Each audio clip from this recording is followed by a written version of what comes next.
I don't know. Sound isn't great. Can you hear me? You hear me, but not through the headphones. I really need the headphones though. Okay. I don't know why they're not connecting. Maybe I should do it through my phone, but that's sort of a drag. Yeah, because, well, can you give me host access? Oh yeah, I guess. Yeah, I'm sure. Do you, I mean, I'll introduce you, but you don't necessarily need to, I don't know. Yeah, well, I can work on once I make you a host. I guess I can sort of log off and work on trying to get the sound working. I think if you make me host, though, we're gonna lose everything, don't we? I don't Let's try it. Let's see. How do I do it again? Let's see. The little buttons on the side, I think, says more. Or no, participants. Participants. Go to the participant. Participants. And then there's Go you. to,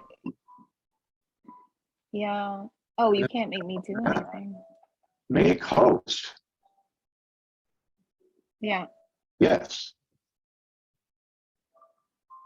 Okay, so now I'm the host. Do you want to try to log off and can log back in? Yeah, maybe even restart the computer with this, see if it's going to work. So I'll be right back. Sorry. Okay, I hope you come back quickly. I'll be back as soon as I can. Okay.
Hi, Sarah.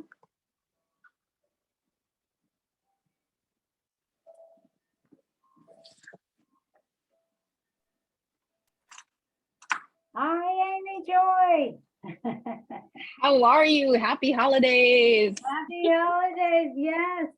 Thank you for everything. Oh, no, thank you. I'm so excited. I feel like a lot of people are gonna be like really excited for the holiday theme. Oh, good. Hopefully they don't just stick to holiday stuff though. Because food is so broad. It could be Yeah. from like anything. Yeah. And I feel like, especially over these last incredible years we're in, that food is even taken on more, meaning and Definitely. I think we've also like enjoyed having meals together more now instead of like being rushing on the go. Well, some people still live that lifestyle, but yeah, or even eating together via platforms like this or FaceTime, like right. You could have a date night via this platform. So it's really cool that food can be incorporated in all of those things that we enjoy doing together. Yeah. And it's so connected to poetry, I feel. There's so many poems about food in one way or another. Yep. So even that word umami It sounds like a poem just on its own. Yes, You know that flavor, right? yes. Umami? You know, I recently discovered that like about 2 years ago, my son said, because it's a big seller at Trader Joe's. So That he, figures. you know how he said this thing really fast, and I said, what? And so he said, yeah, you know, I started using umami, and I felt, you know, I didn't know what that was, and then I got it, and it's so good. It's an actual product now, because I just knew it as the way to describe the flavor of it. It is a spice. Oh, okay. Because I know that there's like a combination of spices that create that Yes. umami. Yeah. Oh, Yeah. interesting. I didn't realize that you could get it at Trader Joe's. I'm telling you, it's a great thing. It makes, Totally looking into that. yeah, it makes everything taste really good. It's Japanese, is that right? Yes, Yeah, I believe so. I'm pretty sure. yeah. Yeah, So, it feels kind of like its own little poem, just that word. yeah.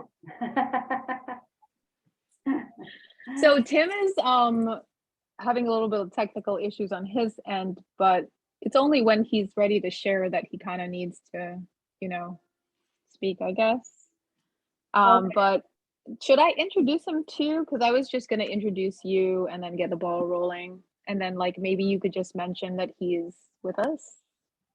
Sure, sure. Whatever way, if you want to mention him, whatever, I however think you it's want. cool if you do it. Okay. Is that okay? Okay. Yes, yes. And so, how would is he the founder? You're both the founders, right? Well, yes, I'm the founder in that I approached him with the idea because I needed someone to host the idea. Okay, there he is. Yay! Okay, so you are the founder. Yeah, but I mean, at this point, Tim is as much founder as I am. You know what I mean? Yes, yes. Well, now that he's here, we can sing his praises, or we can, you know, badmouth him. Are you with us, Timothy?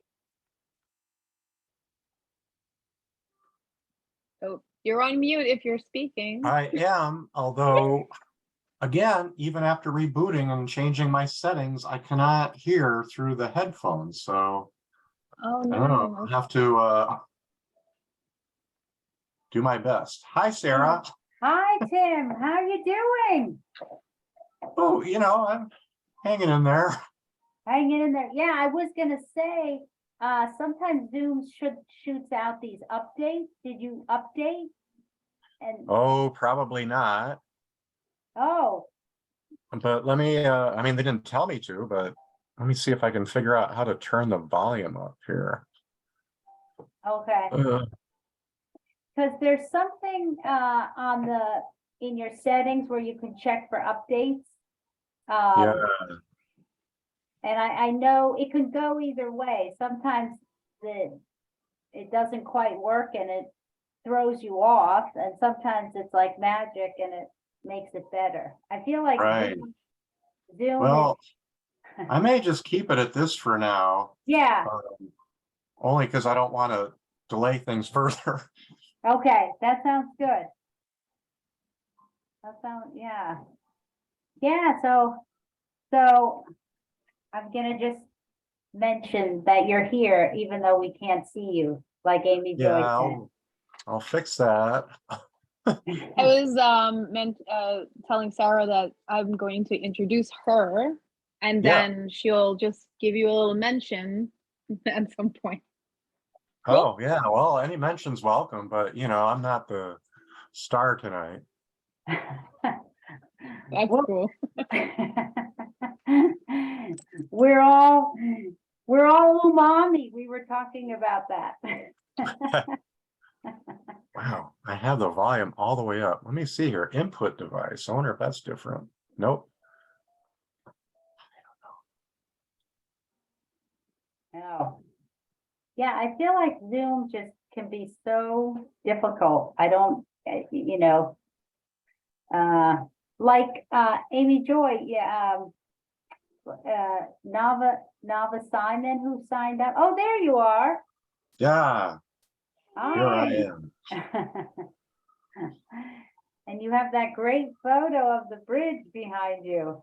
Oh yeah, thanks. It's kind of weirding me out because it's backwards. The way I see it, it's mirror image. So We see it correctly. yeah, We that's do. good because I'm seeing New Jersey on my left, which is weird. But Oh, that is weird.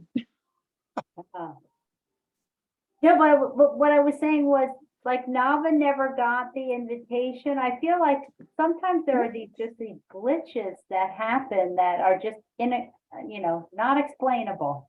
right. And not only Zoom, just other weird things too. Just like, and I don't know, but So were we're you all able good. to, I'm sorry, were you able to send Nava the invitation?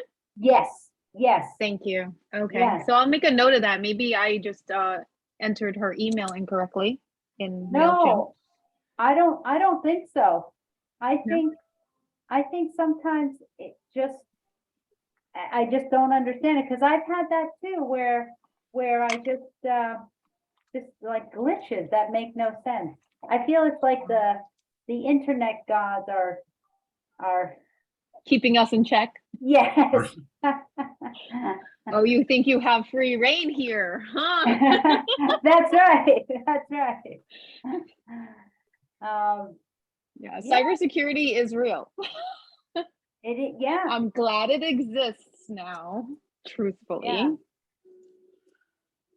Yeah, I know, and in one of my jobs, they had us take this course. I'm sure you've taken it, where like all these things you can check before you click on a link, or all that stuff. And I just had the weirdest thing happen to me. I have a email address specifically for the community, this community board, right? So when I was on the community board, I had it. So I forgot, of course, my password, because who remembers a password? You just click and it automatically signs you in most of the time, right? right, So I had to reset the password.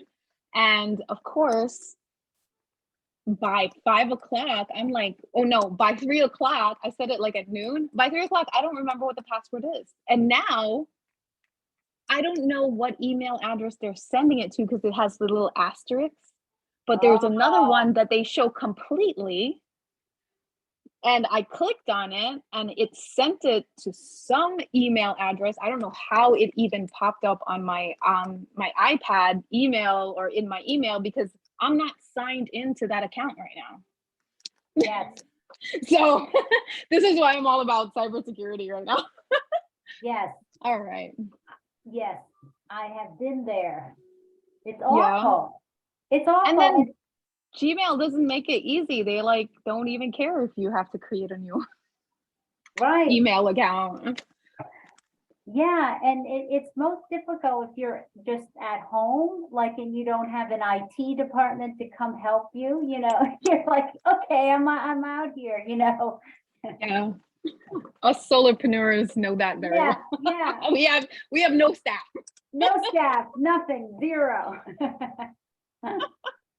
I am the IT, I'm the tech, I'm the creative, I'm the designer. Everything, I'm the full package, baby. everything. That's why I'm so appreciative. No, I'm really grateful that you are willing to, like I keep saying, enriching this programming, because without, your generous time, what would we be doing? And are you ready for poetry? Because I'm ready for poetry. Yes, yes, absolutely. Thank you. Yeah. All right. So I'm going to start letting people in. Okay. Cool. Yes. And I'm just going to start introducing you, so that by the time other people kind of come in, we can kind of get to know each other. Hi. Hi. Hi, Anne. Hi, Parv. I haven't seen Parv in a while. How is everyone? I'm Amy Joy. Welcome to Art in the Basin. And I'm just going to introduce your host right away so she could get started and let you guys kind of, know what's going on. Let's see how many people. Let some more people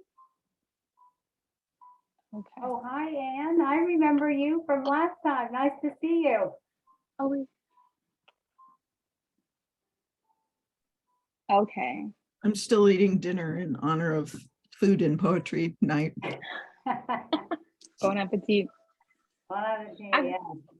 Actually, I'm gonna wait for a few more people before I give Sarah's bio, if that's okay with everyone. But if you guys have been to the workshops before, please feel free to introduce yourselves and let us know what you've been up to since the last time we saw you, since we have some time. Yes. Anne, have you been writing poetry since last time? I have.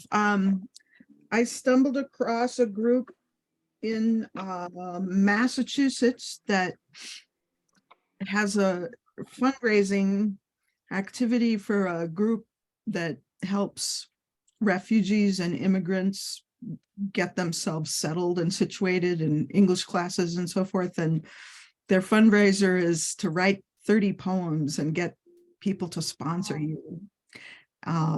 And then they do a bunch of workshops and sending prompts out in the month to help keep you moving.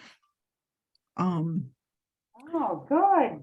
So it's an Wow. interesting exercise because it's also some of the English students and English learners. So we who are wrangling language have this additional set of experiences and wrestling to bounce off of while we're writing. Great. Great. That's great to hear. So Wow. fundraisers are kind of random sometimes, but this one seems pretty good. Good. Good. All right, so we have reached the 7 o'clock on the dot. Well, 7:01. So let's get this party started. Like I said, AJ, Amy Joy, we are Art in the Basin. We're a community organization here in the Bronx, and we've started these virtual workshops. We have open mics, we have featured performers, and we're so happy to have Sarah with us tonight leading this workshop. Sarah Stern is the author of 3 poetry books. We have been lucky in the midst of misfortune, but today is different, and another word for love. She is a 5-time winner of the Bronx Council on the Arts Brio Poetry Award, a recipient of 2 Pushcart Prize nominations, and several Poets and Writers readings and workshops grants. Sarah is also on the faculty of the New York Writers Workshop and has taught poetry workshops at the Marlene Mayerson JCC Manhattan, the New York Public Library, CSAIR Adult Learning Institute, Hostess Community College, the Bronx Zoo, Edgar Allan Poe Visitor Center, Art in the Basin's virtual workshop series, and privately. She is the founder of SDGS Solutions, a communications and marketing consultancy. She has worked at universities, cultural centers, and think tanks. She graduated from Barnard College and Columbia University's Graduate School of Journalism. And you can learn more about her in a link that I'm going to share in the chat. Sarah, please. Oh, thank you. Thank you, Amy Joy. Such a pleasure to be here again, and for all your work and organization and founding this organization, and also a shout out to Tim, who is in our group here tonight. So I'm very grateful. Hi everyone, nice to be here. Hi Chris, nice to see you. Some familiar place, and I think Isabel was here last time, maybe? No, No. And hi, Laura. And I don't see Harv or Renee, but if you have been here before, hello again, and if not, welcome. Oh, there's Laura. Hi, Laura. We are on an hour-long session for tonight, and the workshop will go for three sessions. So feel free to sign up for the other two. But let's get started. I'm going to share my screen with the first packet that you could click on. But I wanted to just make a few comments about food and poetry. Oh, hi, Renee, I recognize you.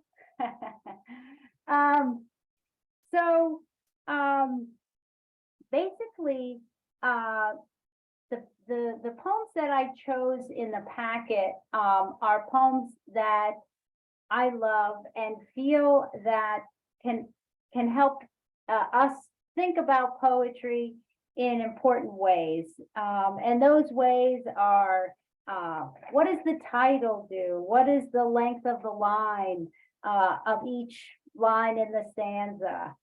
Thinking about line breaks. Why does a line break at that word? Also thinking about last lines. What I like to think of as your prime real estate. And also just in a general sense, you know, a poem is three-dimensional, right? It's also thinking about the space around the poem, what that does for you. So just keep all those things in mind when we're looking at the poems.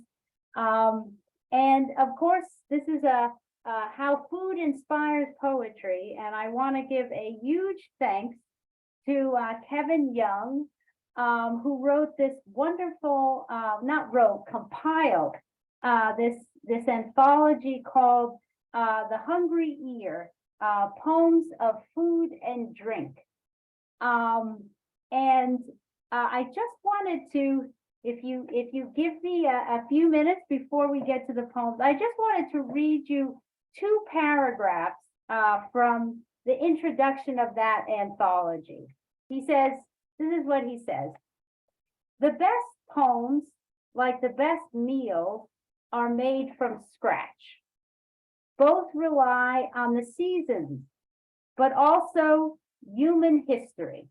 Both also consist of tradition, on knowledge passed down either from books or from generation to generation, hand to mouth. I love that. I love that idea of food and poetry being passed down through the generations. And then this other point that he makes: in poetry, there are few shortcuts, but there are secrets. Food and poetry each insist that we put our own twists and ingredients in the mix. We make each dish like a good poem, our own. With any luck, the result is both surprising and satisfying. Exactly what we wanted, perhaps without even knowing it. So I love that. Oh, thank you. Thank you, Chris.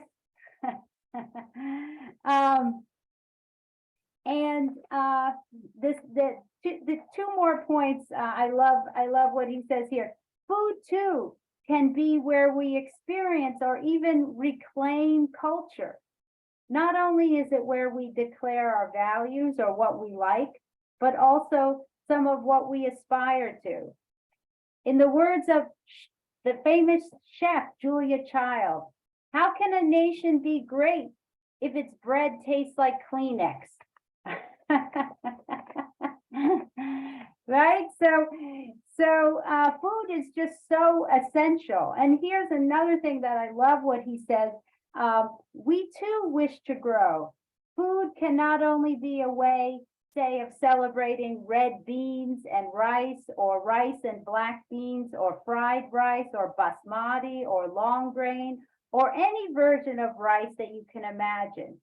But it can provide our first experience of another world of taste and temperature. The table is literally where we experience the spice of life and learn the names of spices in other tongues. Food is often our first adventure with another culture and a way we learn to measure our own. So how true is that? Amy Joy and I were just talking about a spice umami that you know, it was something that I recently discovered, and how true that it's an entree into a whole new world. So any comments before we oh, there've been a lot of comments in the chat. Okay. So let me share my screen, and I wanted to start with a poem that maybe some of you already have or came across, and it's by Joy Harjo, our former poet laureate, who was the first Native American poet laureate, and she was held that post for 3 terms in a row. Now we have Ada Limon, who just started her new the new term, but Joy Harjo is an incredible poet, and this poem, I think, is a great way to begin our exploration of food and poetry. So I would love to have a volunteer read Perhaps the World Ends Here. Anyone like to give a read of this? Let's see. I can go, Sarah. Oh, good. Oh, thank you, Chris. No problem. Okay. Perhaps the World Ends Here by Joy Harjo. The world begins at a kitchen table. No matter what, we must eat to live. The gifts of earth are brought and prepared, set on the table. So it has been since creation, and it will go on. We chase chickens or dogs away from it. Babies' teeth at the corners. They scrape their knees under it. It is here that children are given instructions on what it means to be human. We make men at it. We make women. And at this table we gossip, recall enemies, and the ghost of lovers. Our dreams drink coffee with us as they put their arms around our children. They laugh with us at our poor falling down shells and selves, and as we put ourselves back together again at the table. The table has been a house in the rain, an umbrella in the sun. Wars have begun and ended at this table. It is a place to hide in the shadow of terror, a place to celebrate the terrible victory. We have given birth on this table and have prepared our parents for burial here. And at this table, we sing with joy, with sorrow. We pray of suffering and remorse. We give thanks.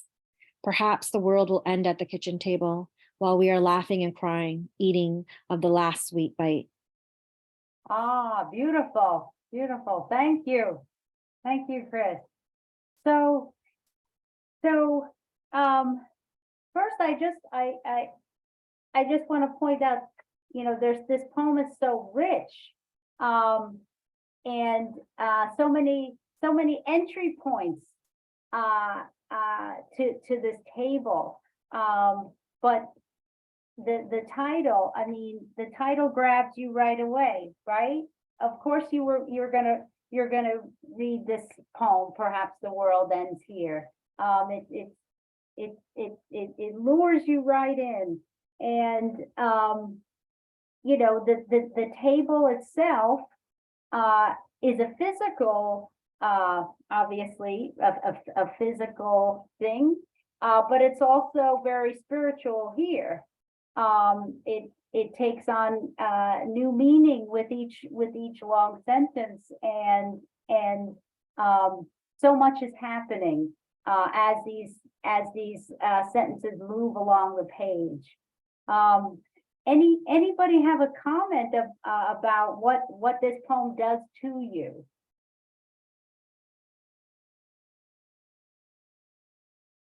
I love how in some sense it's so general so that anyone really can understand it, or like feel that emotions and know and have a story of their own. But yet there are pieces in there that are probably very specific to Joy. So there's also that as well. You kind of learn from her perspective, what she kind of seems, what's important for her and what meals are, or the speaker of the poem. So I kind of like that two sort of dualities of it, of the one where it's big enough and then yet encloses you as well. Yes, yes. You know, it seems at first like a very warm, you know, a place where people gather around to be together, but yet there are other parts of this poem where, you know, it's not so pleasant, that the memories are quite difficult. You know, the enemies, the ghosts of lovers, you know, of sorrow. We pray of suffering and remorse. It's almost, you know, it's a religious experience. And yet it's all, you know, it starts at the kitchen table. And I feel like this connects so much with what Kevin Young says about, you know, the connection between poetry and food, or the word and food. And it's so essential to who you are as a human being. I mean, without food, we can't live. But I feel like she's getting at that too. And then this great line that we have given birth at the table and have prepared our parents for burial here. I mean, that's quite startling. So basically everything happens at this table. And also just in terms of the structure, it's just these long sentences that kind of tumble out. And you don't think that, you know, it's almost a haphazard feel, but they build on each other. So that's just something to think about in your own work. And then the ending, eating of the last sweet bite. That's quite something. You know, it is. I mean, we know of things by what they taste of, in both the literal and figurative way. So I urge you to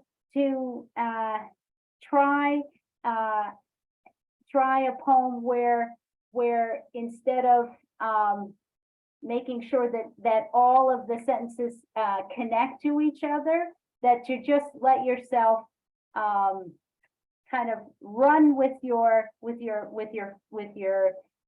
sense of the object itself, like here with the kitchen table.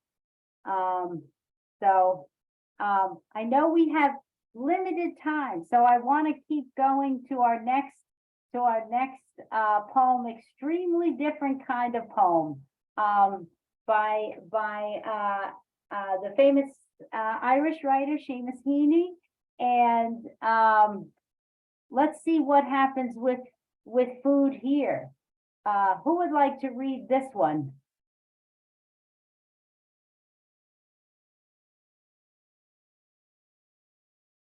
I could read. Okay, great. That's Renee. Renee, go ahead. Okay. Oh my goodness, I can't. I don't know. My brain is kind of gone. But and Maury, MKH, 1911, 1984. When all the others were away at mass, I was all hers as we peeled potatoes. They broke the silence, let fall one by one, like soldier weeping off the soldering iron. Cold comfort set between us, things to share, gleaming in a bucket of clean water. And again let fall, little pleasant splashes from each other's work would bring us to our senses. So while the parish priest at her bedside went hammer and tongs at the prayers for the dying, and some were responding and some were crying. I remember her head bent towards my head, her breath in mine, our fluent dipping knives, never closer the whole rest of our lives. Ah, beautiful, beautiful. Thank you, Renee. So what's happening here?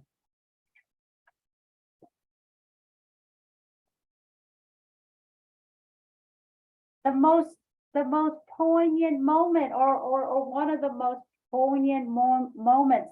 Ooh, that was hard to say. uh, these and do feel free to just speak if you want to say something because it's hard to see in the chat while we're conversing. I think we're a small enough group that you can hop in and say something. That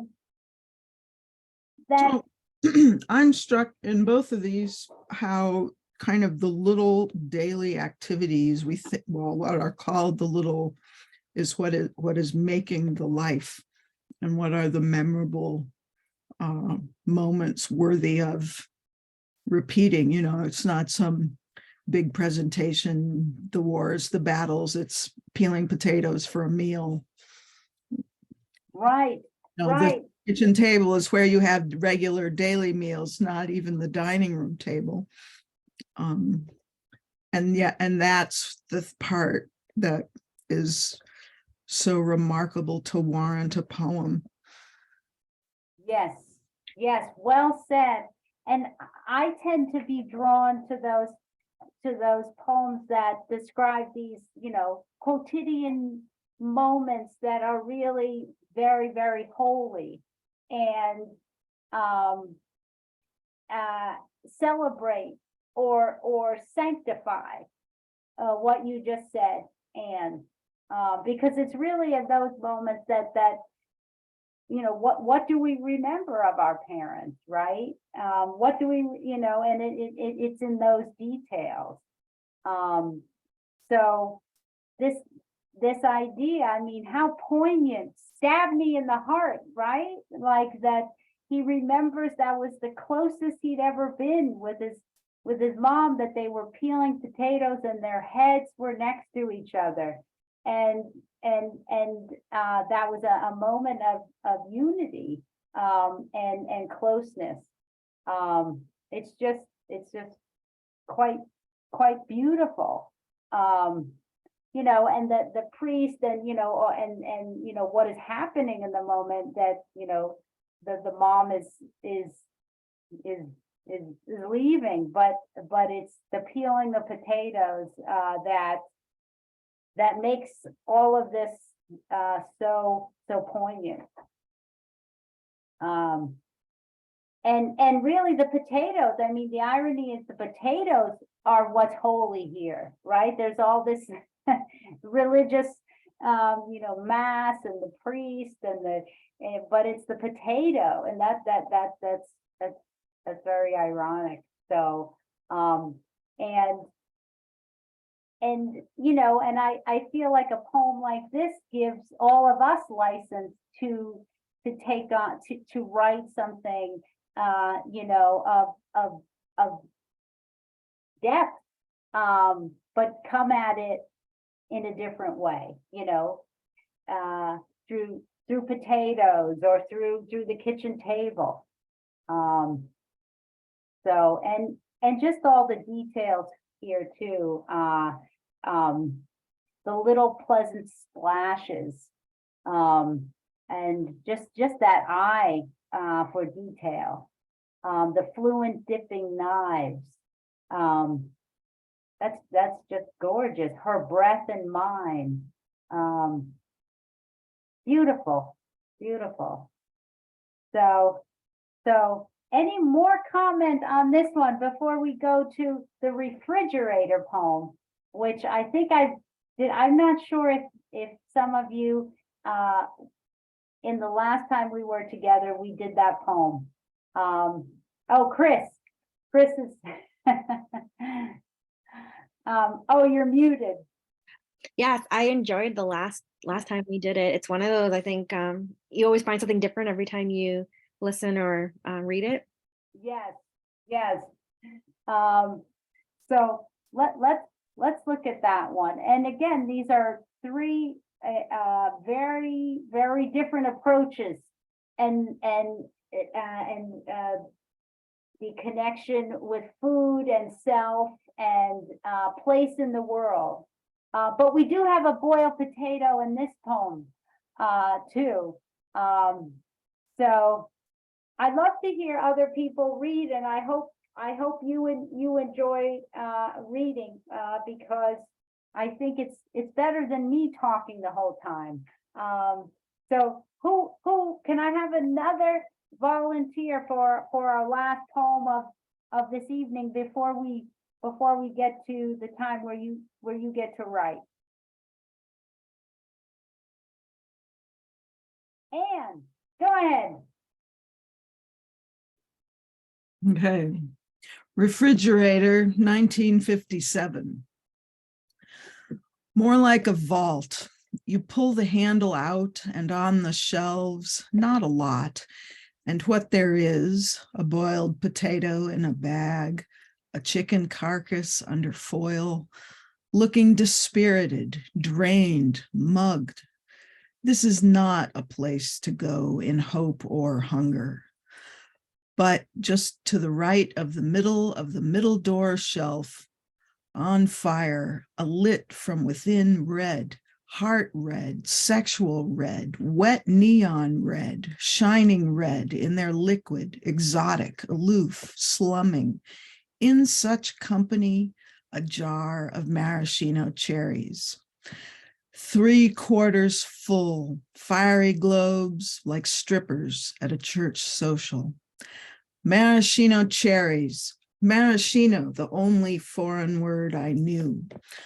Not once did I see these cherries employed, not in a drink, nor on top of a glob of ice cream, or just pop one in your mouth, not once. The same jar there through an entire childhood of dull dinners, bald meat, pocked peas, and, see above, boiled potatoes.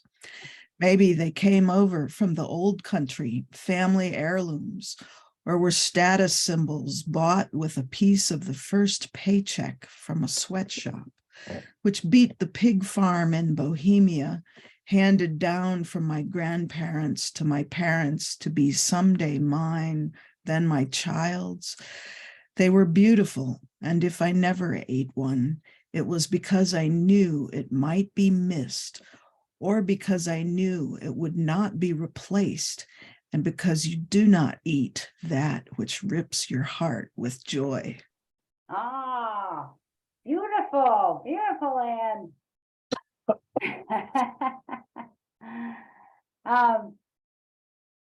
So how, and where do we start to talk about this poem?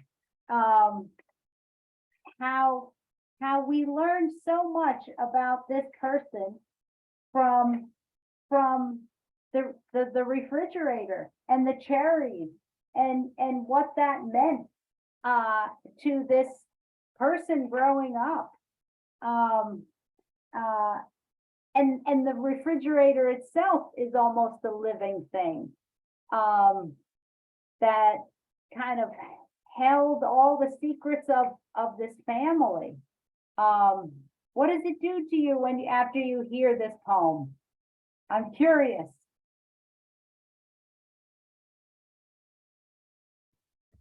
This time reading it, I'm feeling very sad. There's all this, here the daily is bland and uninspired, and it sounds like hardly nutritional. And the maraschino cherry is so vivid, but also all these taboo and sexual and vice laden adjectives. So it's exciting and desirable and jazzing up the the refrigerator, but also not to be touched, not to be approached. It can be used up and never replaced. And that just, I mean, by the end of it, I feel like what a sad zone they've created for themselves. Look, Well- but don't touch. Yeah, and I mean, it's interesting because there's this kind of allure, right? That oh, we can't, you know, we can't have it, and yet it represents all that is not where this family came from. Like it, you know, there's this history that you know, is kind of the backdrop of why we can't have this. And it's so, you know, someone else may describe their childhood, you know, in a novel, right? Or in an essay, right? But this person decides to use the refrigerator as a way to try to talk about their upbringing, their life, their what was their kitchen table. So I think it's just it's like coming at something at slant, you know, what Emily Dickinson talks about, tell the truth, but tell it slant, you know.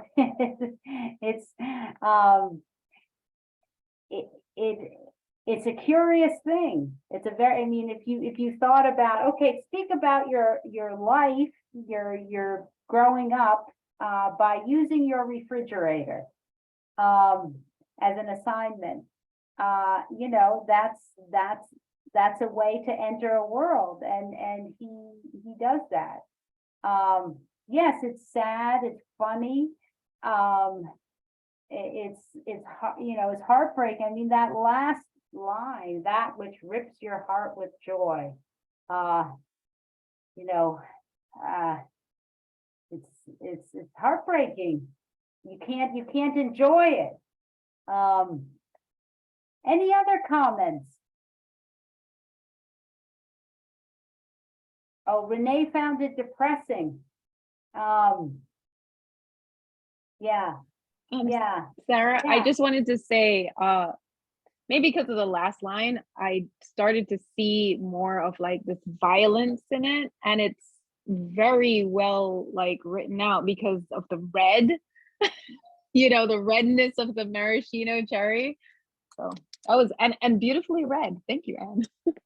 Yes, yes, yes, and the whole how the cherry represents so much, sexual red, you know, heart red, all of these forbidden things, taboo.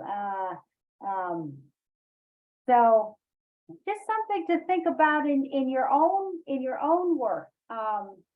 And Renee wants to say something about color.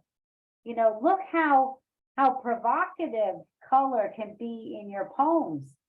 You know, that red really pops.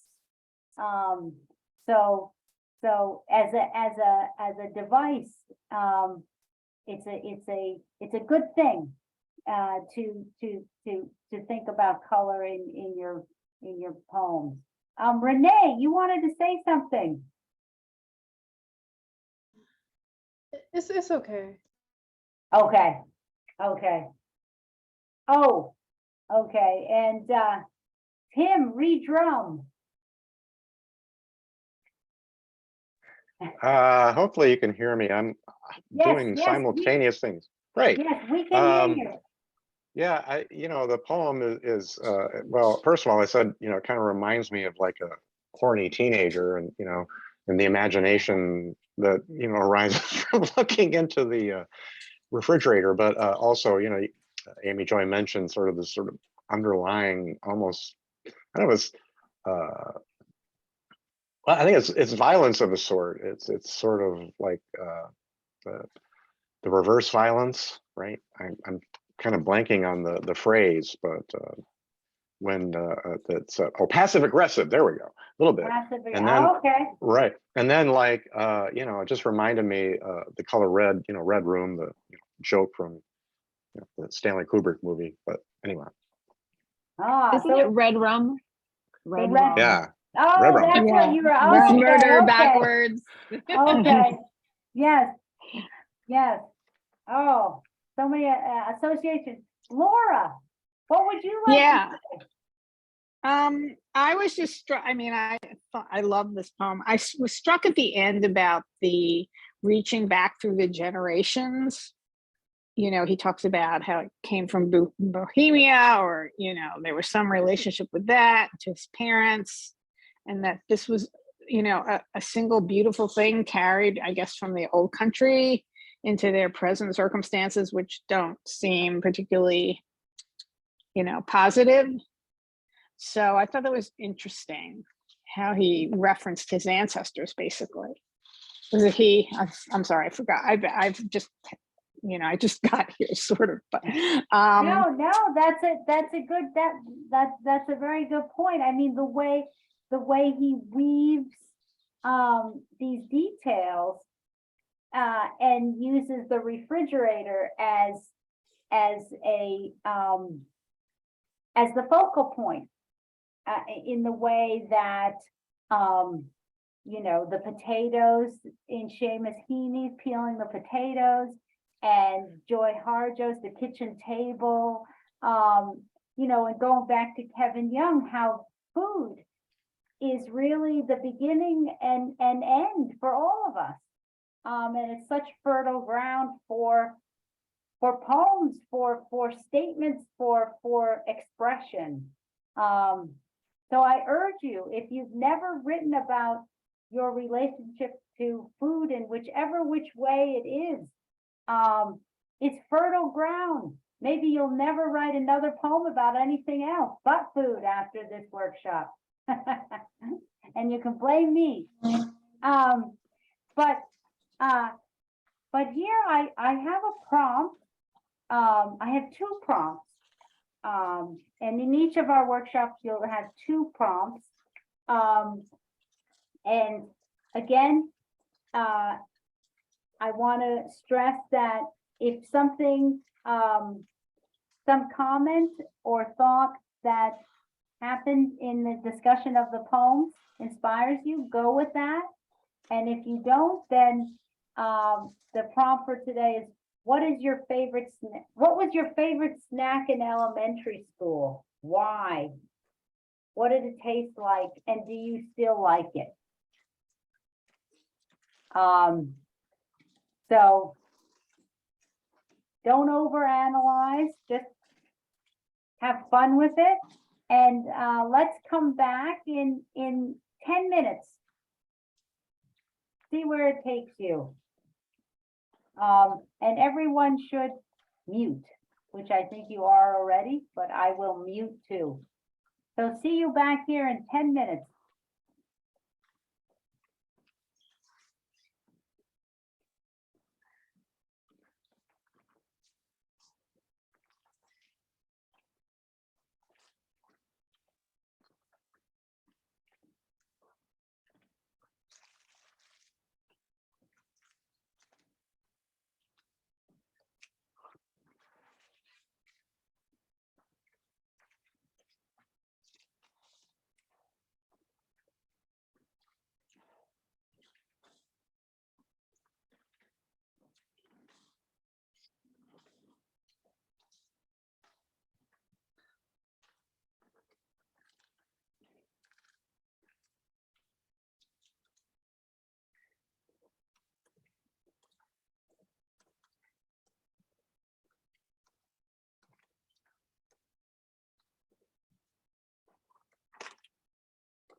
Okay, 2 more minutes.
All right.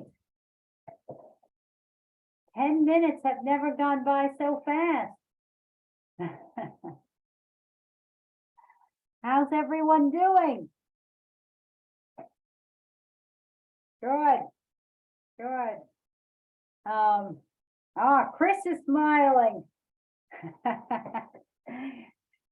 So, I wanted to mention, I forgot to mention in the beginning that, normally if we had, in a longer workshop, I would ask everyone to introduce themselves and talk a little bit about their relationship to poetry, but, we don't have that time. So I just want to say that we, welcome all of you here and that we are a supportive group, and that we're all here to grow as poets and as writers.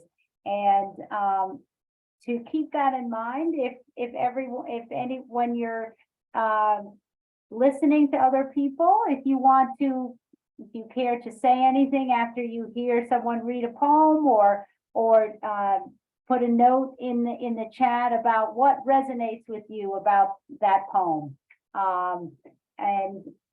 It's, you hear your work differently when you read it to a crowd. So, anyone like to start off, or just say a sentence or two about the writing process? Renee, you want to start? You're up on the top of my screen. Do you want us to read the poem or Yes, read the poem. Read the okay. poem. We have, just to remind everyone, we don't have too much time. We have about 10 minutes everyone have a chance to read or say something about the writing process. So just to give you a sense of our time frame.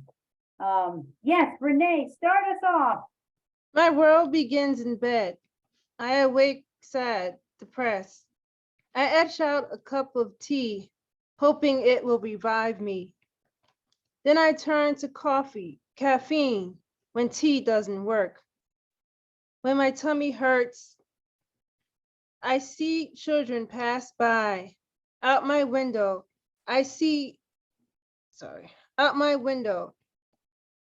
Birds see me. They're my friends. I'm getting old, but they don't notice. So they stare through the window. Some jump and flee, soar to the sky. Others keep staring and tilt their heads. Actually, they're more curious than me. They left their homes. They left their nest. They left their bed in search of nuts and berries and food. I could learn from them how to be brave. I could learn how to roam. I could learn how to leave home. Ah. Wow. Nice. People are clapping, Renee. Thank you for sharing. I like the idea of learning from the birds. We all can, for sure. Thank you, Renee. Amy Joy. I'm back. Okay.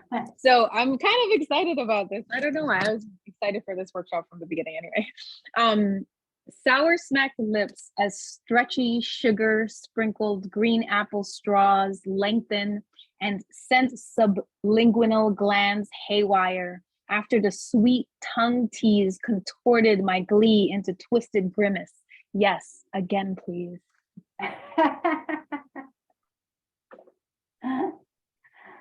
Nice, I can see it. Yes, again, please. Ah, nice, sweet. Isabel and then Laura. Okay, so this is called, so far the working title is The Agreement. In third grade, we had a pact, Ava and I. Every day at snack, I would give her half of my fig Newtons, an olive branch that crumbled at your bite, the dry shell that covered a sweet gummy center. As years passed, traditions lost their flavor. Old friendships turned to sand on the tongue, tasteless. I like to think she changed more than I, that she was the reason why I stopped all peace offerings. Now I never eat fig Newtons. I prefer more grown-up snacks like chips and popcorn. Ava is still with me, our friendship, our fiery competition. Though like our childhood selves in the park at snack time, we have made peace in my dreams. Wow. Wow. You took us a long way in 10 minutes. That's lovely. And I could taste the fig Newton, the grain. Sand on the tongue, yes. An image in the poem I wrote. Ah. Very nice. Very nice. Amazing how food is just transports you back. Wow. Laura. Thank you, Isabel. Oh, you're muted. Okay, sorry about that. Okay. George's Bakery, clean and white tiled. The whipped cream cakes off limits. Too sweet, my mother's condemnation of a dessert, not a fig Newton. Jelly donuts nest in a glassy case, sugar glistening beneath fluorescent lights. The lady with the pocket hanky behind the counter gestures with a clawed hand. My mother's sin, the sugar, the ruby red jelly oozing through the donut crust like an unhealed sore. She wipes a red spot from my chin. That's it. That's as far as I got. Guys, I like the detail of the hanky. The jelly and the fig Newton. I know, Wow. fig Newtons are big. Yeah, they're big. But look at the red, right? A sore. That's a great connection. Nice. Another transport. My mother's sin. Nice. Really nice. This chat, I during your writing prompts, I got to read all that you wrote. So thank you for all those comments. Yeah. So Laura, you're going to keep working on that? If you make me. Yeah, I'll keep working. Good, good. You know, the prompts are just the beginnings, right? Mhm. They're just the beginnings, but they're just so great to get you to, you know, it's like a firewall against writer's block, right? The prompt. Yeah, Mhm. yeah. I think it's so interesting how two of us, and maybe there's other of us, reference Fig Newtons. There's, you know, like, I don't know. They have a lot of meaning, Fig Newtons. Yes, yes. Yeah, Fig Newtons are in the air tonight. And Okay, no Fig Newtons. Sorry, guys. I never ate a Fig Newton until I was like 12. We didn't store-bought cookies. So anyway, this might be called getting fed. It was like finding out your grandmother's secret cookie recipe was the one on the back of the chocolate chip bag. She read it every time, measured the ingredients like we had to make this bag of flour count. But I still wanted to know when she offered to show me how grandfather liked his cranberry sauce. The back of another bag. You used to live in Maine, I want to scream. Is it just cranberries and oranges and sugar all the way back? Has nothing ever changed? No mention of when you added a food processor to the routine, not to mention a husband. I want to tell you about my new job in a new state, and I take the offered spoon and let the cranberries bite. oh, wow. The cranberry bite. That's quite an ending. Malamars. Tim wrote Malamars. I'll give it a shot if you want. No, Anne, that was wonderful. Fantastic ending. Yes. Can all of you see each other's comments in the chat? Good, good. Yeah, I'm amazed at what all of you have done in this short amount of time. Food for thought. Chris. would Okay, I you can read mine. Okay. Like little half moons, royal purple, maroon. Taste that fruit, artificial, gummy, that I'm not even sure I loved sun-kissed fun fruit as much as I would beg my dad every week for one more box, one more week, everyone crowded around, bartering myself, holding court, teaching me how to make friends and influence people. That's as far as I got. That's great. Nice. Wait, what was the line? From the candy to, and what was the last line? It's teaching me how to make friends and influence people.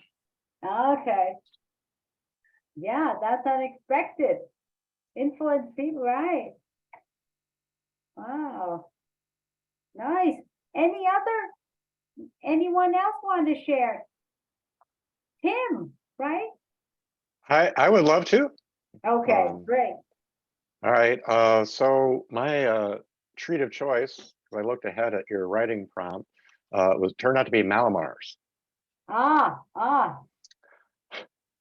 When I grocery shopped with my mother, or was dragged grocery shopping, rather, in the cookie aisle, I always pointed her to Malamars. They were the ultimate treat, crispy outer shell, crunchy as an actual shell from a clam or mussel maybe, complete with whorls up their sides, ending in a point that reminded me of a nipple atop a grown-up woman's breast. I thought it was strange how my mother loaded up on sweets like ice cream, half gallons, or Caro syrup she poured on peanut butter bread cut into squares in a bowl that she bought Diet Pop, the store brand, Kon-Tiki, a tropical punch, and saccharin concoction with deflated fizz. The marshmallow interior of Mallomars had the texture of cotton or fiberglass and stuck as if by airplane glue to the roof of my mouth. The sweet infusion covered all that up in a soft ball, though. The graham cracker base left you with a gritty finish, almost like swallowing a circle of sandpaper, sampled with my tongue once secretly at my father's workbench in the basement. That's where I ended up. So we went from the grocery store to the workbench. And we found out about your parents.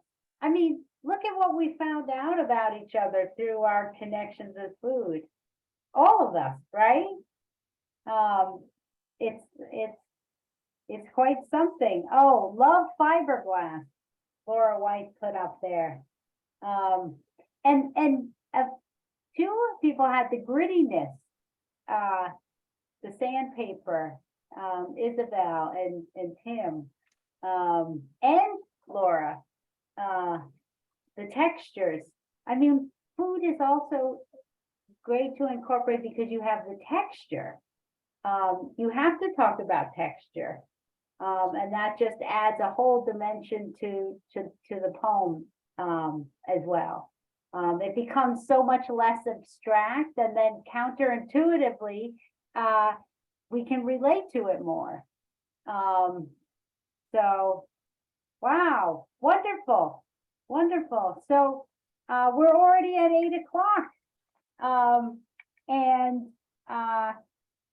next week we have a whole other same kind of setup, new poems and new prompts.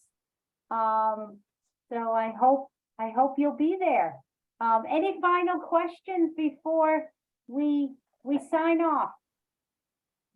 I do have one comment, Sarah. If you all have the link to the meeting and the workshop folders, they will not change. You have access to us, so feel free to come back for the next 2 classes. We'd love to have. Yeah. Okay, Great. actually, I have just a quick question. So if we signed up for tonight, we don't need to sign up for the next 2, is that correct? Or, because I only signed up for tonight. Correct. So this is my Okay. invitation now to let you guys Okay. know you have the link. Okay, great. Please come back. We'd love to have you back. Yeah, Okay, yeah. thank you. Yes, thank you. Wonderful to meet you all. Have a great food week. Right. Okay, bye-bye. See you.